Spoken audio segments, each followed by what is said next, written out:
నా పేరు గౌరీ. నేను ఒక ఆవును. ఇతడు నా మిత్రుడు రాము. కాదు కాదు, రాముకి నేను తల్లి లాంటి దాన్ని. రాము రోజు నాకు తినడానికి గడ్డి పెట్టేవాడు.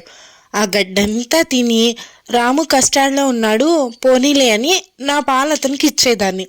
రాము ఆ పాలను పట్టణానికి తీసుకువెళ్ళి అమ్మి సాయంత్రానికి సంతోషంగా డబ్బుతో ఇంటికి తిరిగి వచ్చేవాడు. రాము సంతోషాన్ని చూసి నేను కూడా ఆనందపడ్డా.